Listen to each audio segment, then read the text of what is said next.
Alright everybody, welcome back to another video.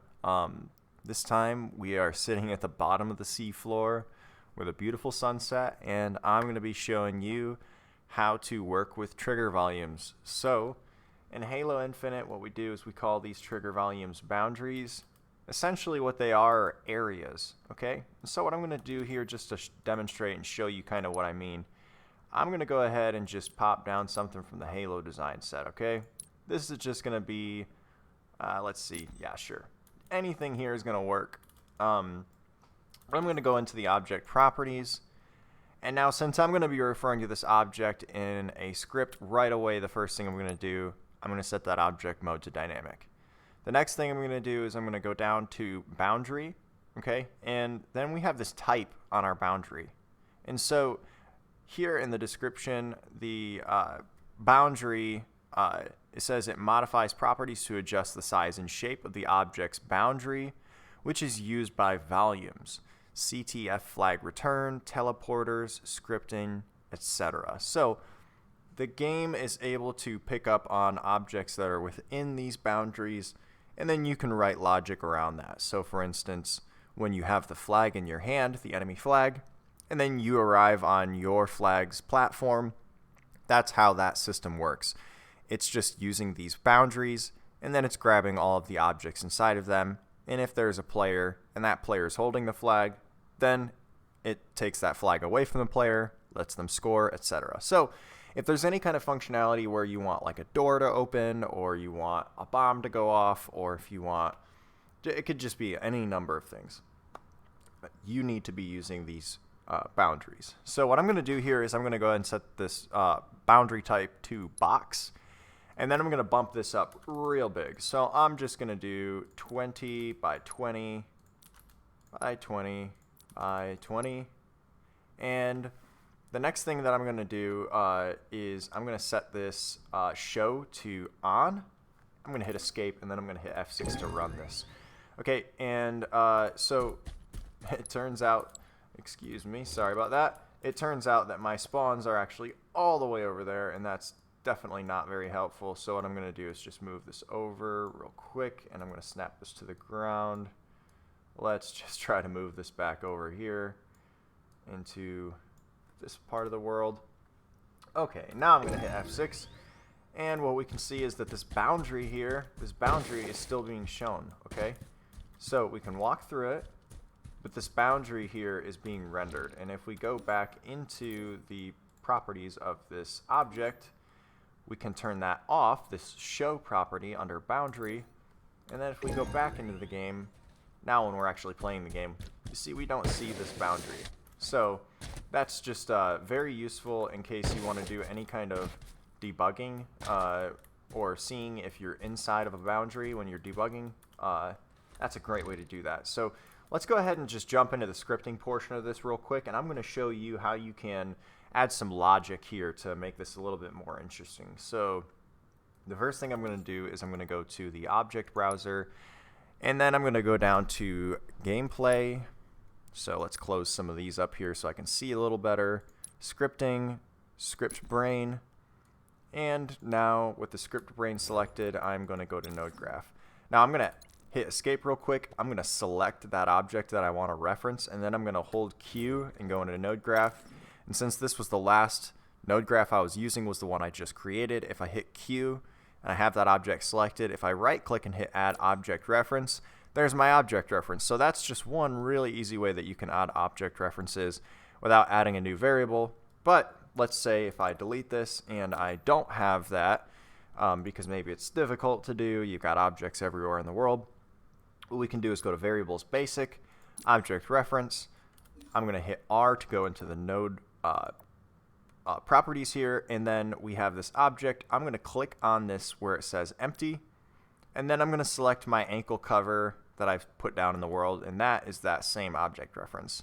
So just if you're curious on how to do that, that is how you can do that. So if I go to add node, and then I select area monitor, and I grab the area monitor, if I grab this object and then plug it into monitor object, out of the other side here we get that boundary, that area monitor. So, well, how can we use this? So let's say we want to spawn something or print a message to the player whenever they enter this volume. So I'm going to do add node, and then I'm going to go to events custom, I'm going to just go to events, and then I'm going to go to on object entered area, okay? And now what I'm going to do is I'm going to take that area monitor and plug this in. Now, this is a very important step. If we did not have this area monitor, if I disconnect this briefly, and then we say we take this object and we try to plug this in here, it's not going to work. And the reason why is because these aren't the same type. What we have here is an object, and what it's asking for here is an area monitor. And so what we have to do is we have to use this area monitor node over here in order to get that area monitor off of that object. And the way that I did that with this area monitor, again, I went down to variables basic, and then I selected area monitor. And here it says that the area monitor node creates an area monitor attached to the monitor object that acts as a trigger volume. Create a monitor object by adding a boundary configuration in the object properties, which is what we already just did, and we can add that to any dynamic object, it says. So what I'm going to do here is connect these nodes together so that we can grab that area monitor off of that object, okay? And now, anytime an object enters this area monitor now that we've defined with those boundaries, this right here, this is going to fire. So it's going to invoke any other event that we have. And we're also here going to get the object that entered that volume.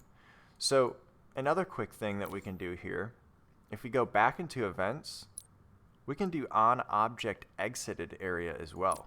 So if we're interested to know, and we can share this object, so we can share it between these two events here. So if we were interested in when an object exits the area, we can use this as well, and it's going to give the object that exited, okay? Now, let's do this. I'm going to delete this on object exited because we're only interested right now on when things are entering this area monitor, just for the sake of this tutorial. So what I'm going to do is when an object enters the area, what I'm going to do is I'm going to check what that object was, and then I'm going to do something with it. So I know that when I say I'm going to do something based on something else, I already know I'm going to need a branch. So what I'm going to do is I'm going to do a branch here, okay? And then we have this condition. And what I'm going to do is I'm just going to get the condition. I'm going to go to players, and then where do we have get is player, okay? So I'm going to check if the object that entered that area monitor is a player. So now we know if this is true, we know that a player entered our object monitor. So very cool, our area monitor, excuse me. So now we can do special things based on whether or not a player entered one of those boundaries. So what would be something interesting that we could do to a player? Maybe when a player enters an area, let's see. Let's go to objects, and then let's do damage object. Interesting, right? So true, and then we're going to take that object, okay, and I'm going to clean this up, make it nice and pretty. Okay, there we go. So I like that a little bit better. And I'm going to grab this, and there we go. So it looks nice and neat. And I'm going to do the damage amount here. Let's say this is like the player just fell into like a volcano, or the player just entered the warp drive of a ship and it just totally just blew him into smithereens or something. I'm going to add 1,000 damage to that. So let's check out what this does, and hopefully it works. I like it when things work the first time. And I'm going to just hit F6 here. And there we go. There's our little curb. Totally looking, you know, not harmful at all. But if I slide in here, boom, there we go. So we just applied 1,000 damage to them. And you see how I have these effects on? That's actually from another game mode that I'm working on right now. That is in the script, but you can see how we just managed to only get a little bit of that damage. But again, if we jump through it, we get smacked. So, okay, well, that is how you work with area monitors.